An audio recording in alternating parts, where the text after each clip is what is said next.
Hello, T-Tappers. Can you believe it is February 2nd? Oh my goodness. So we had January, it zipped on by, and I know so many of us are like, oh my goodness, like I kind of thought I might have some resolutions, but I always find I almost wait almost until like the beginning of February to really start working it, right? Because we have to kind of get back into our routine, and then all of a sudden it's like, oh my gosh, it's February.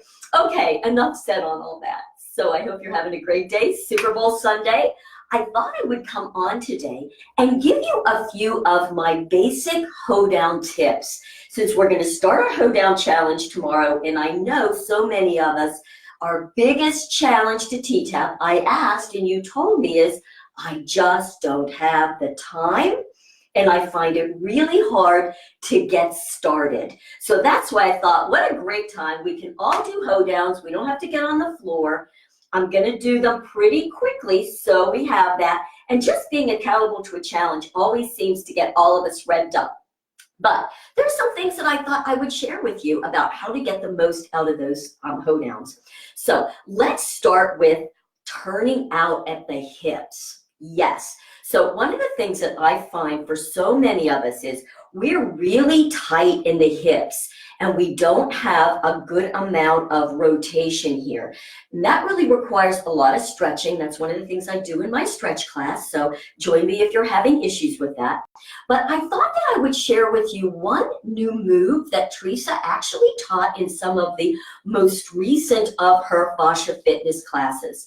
And this is a great one to really help you get more range of motion in that hip so that when you do your side, you're able to turn out a little bit more. So this is the move that she did. She had us begin by putting this leg out, kind of like wherever it's going to be, wherever you would do a hoedown. Ideally, if you notice, my heel is right about my hip ball joint of the other one. Now, you don't have to be exact, but that's pretty close to where she wanted you to have it. And then we put our thumbs here, low on the hips. So you're not up here at the waist. You always want to think down here. Actually, that's about where my groin and my leg touch, and that's a great place to be because you can use your thumbs and your fingers to push in, press down to get those ribs up. Oh, yes, yes. So what we're going to be doing is trying to get a little bit more range of motion here. So I'm going to take that same side thumb. I'm pushing down. I'm going to press that thumb in, and I'm going to start to turn the leg in. Now, I'm thinking about engaging my tush or the glute when I do it. So you want to think turn, turn, turn, turn, turn, turn, turn. You want to turn, pressing the thumb all the way till, see, I'm not there yet. I want you to have the side of your foot over to the front as much as you can, and then you're going to think, press out to get your ribs up. Then you take the opposite thumb and you press, press, press, press, press, press to come all the way back out, push down to get the ribs up. So let's just do it again. Thumb, thumb, thumb, thumb, thumb, thumb, all the way, all the way, all the way, all the way. You're pulling this thumb in, the opposite one, sorry, it's the opposite one, so that you keep your shoulders straight and the hips straight, so that that turnout is right in that hip. Then you lift the ribs, and then you press the same side thumb all the way over, all the way over, all the way over. When you get there, you go, ribs up. Then you do it quickly. Let's see if we can do it. So it's opposite side to get this one in. Opposite all the way in, ribs up. Same side all the way back, press ribs up, and then you switch to the other side. And you'll be amazed. It's really nice. It gives you a nice range of motion. So let's do it again. So it's opposite thumb, in, all the way, thinking about the glute. Then press ribs up. Then the same side thumb. Now watch what I do with my stander as I come all the way over. Ribs up. I'm also doing a turnout on both of them. So it's a great way to start to really open up in this hip, and that's something you're going to need when you go to do your hoedown.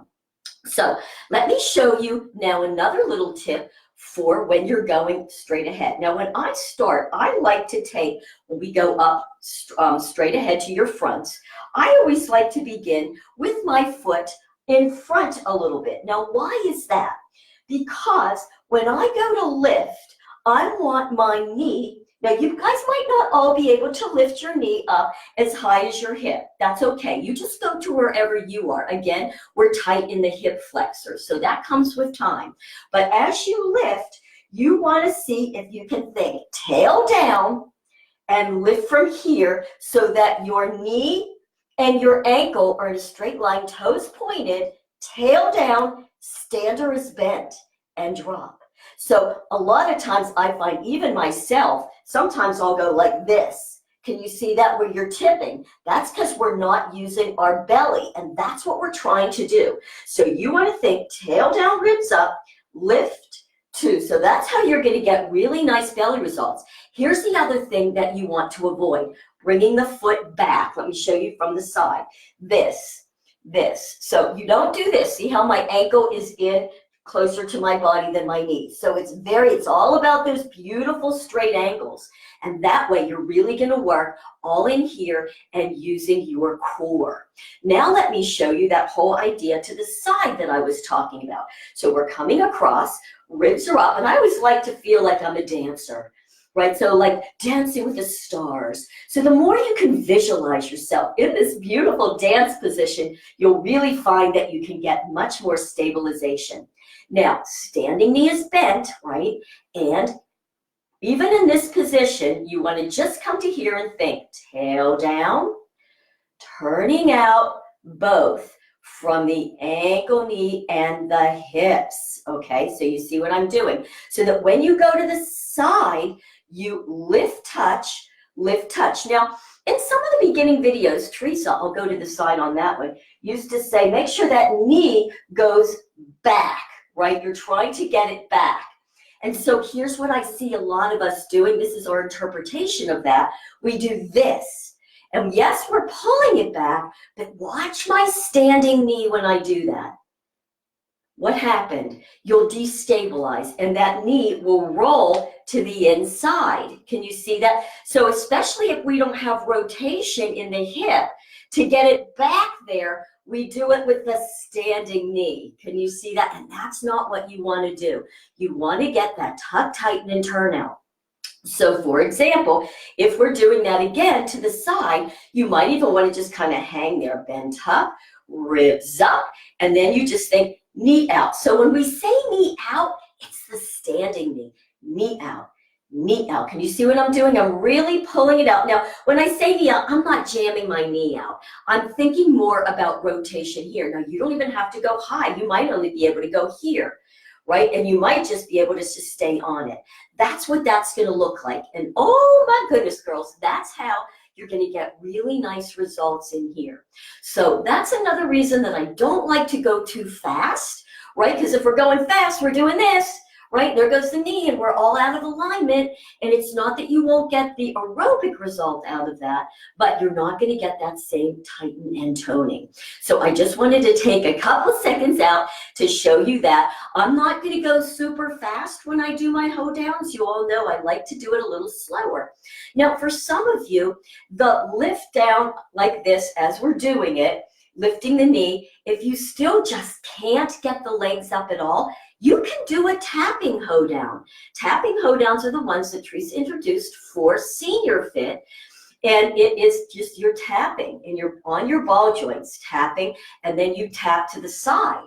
Now, even though you're tapping, look what I'm doing. I'm still bending, tucking, and I'm still thinking out. Now, the difference with the tapping, just so you know, when you come and you try to do it with me, when we do the regular hoe downs, we're doing it, now watch this, on an upbeat, on the count, up. So it's 1, 2, 3, 4, side, right? So we're on the upbeat when we're lifting the leg. When you're doing tapping, it's the same movement, but we're doing it on a downbeat. So watch it this way. It's 1, 2. So it's a down, but you can do the same thing. 2, 3, and 4. Now you can even try, because I'm going to be adding, not on every day, but on some of them, this back.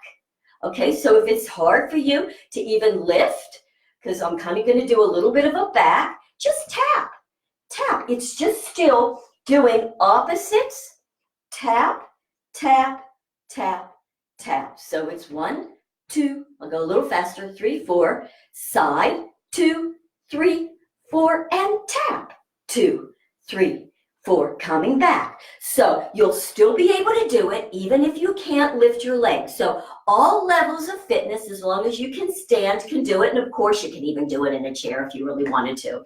So just wanted to take those few notes to show you this. And if you're not sure what you're doing, put yourself in a mirror and check and see when you lift, are you bringing the foot down? Oh, here's one more thing. And this, I have to watch myself on one leg particularly. When you lift, okay, I'm going to lift myself up to here. Actually, you can't really even see it. I can tell in the front. But you want to have this knee right out from the hip and knee and ankle. I said that. See what it looks like? Now, here's especially what our short torsos will do. We'll bring the knee in, but we'll also do like this, like the knee will come in and the foot will go out. Or on some of us, our knee will come out and the foot will go in. In other words, we won't have that really good alignment. So it's really good, even if you can't lift as high, to make sure that this is all in alignment. I'll do it on this one too. This is my tough one. See, this one always wants to do this. Sorry, mine always wants to do that just a little bit. And I watch really short torsos who have really long legs.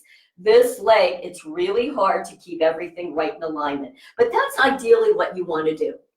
So I hope that these tips helped. I thought I'd do them today so that when we get right into our hoe downs through the week, I'm not jibber jabbering at you. Instead, we can go right through it, and that way we won't take too much of your time. So I hope that these helped, and revisit them. If you're not sure, watch yourself in a mirror. That kind of visual feedback is really, really helpful. Go have a fabulous Sunday. Enjoy the Super Bowl if that's something you're going to do. And I'm going to see you back here again tomorrow at noon. So have a great day, you guys. Thanks. Bye.